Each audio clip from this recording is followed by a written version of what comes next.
The first thing you'll notice about the TomTom Bandit is its unusual barrel shape. While it isn't the first action camera to take such an approach, it's one of few. Its design allows you to mount the camera on top, on the side or on the underside of something, and then swivel the camera on its mount to film in the correct orientation. While its design can be useful in certain situations, the camera is also one of the largest and heaviest I've seen. The TomTom makes good use of its increased size by including a preview screen, and twice as many buttons as you'd find on a GoPro. This makes navigating menus, and reviewing footage easier, although I did find the actual menu to be somewhat clunky. The interface is just not immediately easy to understand. With time, that issue fades. Perhaps the most unique design choice, however, is the inclusion of what TomTom calls the Batt-stick. The Batt-stick is essentially a battery pack with a built-in USB plug, a recording or highlight marking button, and an SD port that slides into the rear of the camera. The Batt-stick seeks to take cables out of the action camera equation by providing a simple, integrated way to charge your battery and transfer files. You just have to remove it from your camera and plug it into any USB port. The downside to this is that in order to buy a replacement battery for your camera, you also have to buy a replacement SD slot, recording button and USB plug. At around $60, it makes extending the battery life of your camera significantly more expensive than it would be if the battery were separate. And because of its unique design, there aren't any cheaper third-party options. On the upside, the Bandit's single battery lasts about as long as 2 GoPro batteries, which helps to offset the increased cost.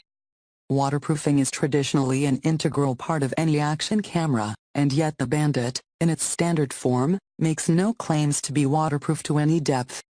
While its water resistance is sufficient to keep rain and snow out, those looking to dive or swim with their camera will need to invest a further $40 in a dive lens cover. For image quality, however, the Bandit does quite well, ranking among the best action cameras. Its top resolution is 4K, the highest yet achieved by any action camera. Unlike the GoPro Hero 4 Black, however, the Bandit can't shoot at this resolution at the standard 30 frames per second.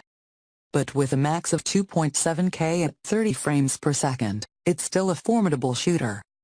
Frame rate options are also solid, giving you the ability to create varying degrees of slow-motion video.